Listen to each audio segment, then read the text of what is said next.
it's not obvious as to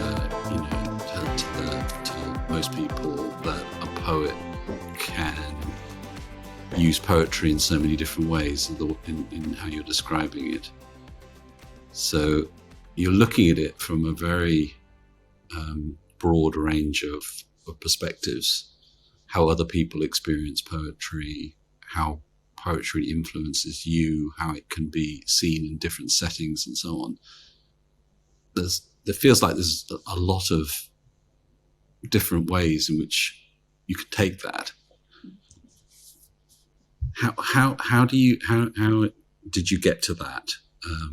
Because the ego as an artist is often driving a lot of what's going on. My desire for self-expression.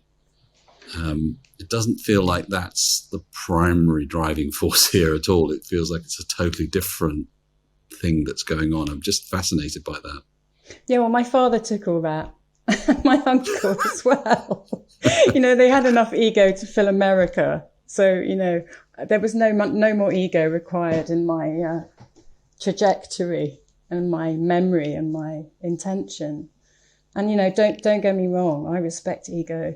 I respect the ego that comes from that kind of dedication, and that kind of sacrifice and that kind of pure power of commitment. But I suppose because I'm a woman, my mum's a very nurturing person, and I do have an ego. I've written some stuff, and I'm really proud of it. And, you asked me to stand up and read it, and I'll do it to a room full of 100 people. But there's a lot of that going around. And I think I can give something else. There's something else that interests me more, which is the magic, the key between this great untapped realm of great work, great words, great personalities who suffered and endured this profound experience. And that I feel like I'm a translator in a way, not of their work, but of their importance. And if I can use that as a poet, I can do that good in this crazy landscape we're all living in. Then I prefer that. What happens when you take your experience into the hedge fund audience? What's going on there? What happens?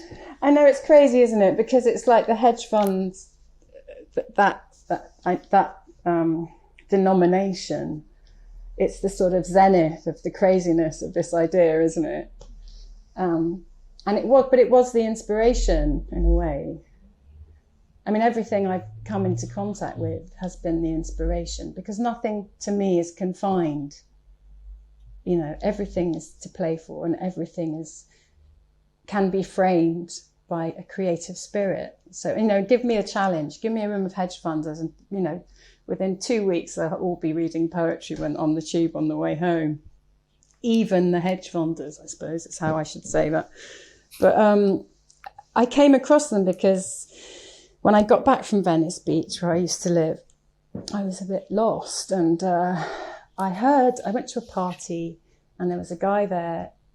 The other interesting thing is that this is everyone talking about poetry now, but like 12 years ago, if you went to a party and you said you're a poet, everyone looked at you like you were some strange bird that had walked in, like, what's that? What's not that kind of bird? I mean, with a strange plumage. And this guy was telling me his poetry story, and he said, "Oh, that's funny, because I was on this radio show the other day for hedge funders, and they had people reading poetry on there." So I was like, "Oh, what's his name? What's his number? Do you think he'd like me to go on and read it?" And he went, "Yeah, I expect so." So I rang him up, and within a month I was sitting there in this tiny studio in London Bridge, and the Resonance FM studio, surrounded by 6 hedge funders, with this hedge funder who runs the whole show called Stuart MacDonald, who's amazing, and reading my poetry. And the response from them was so electric.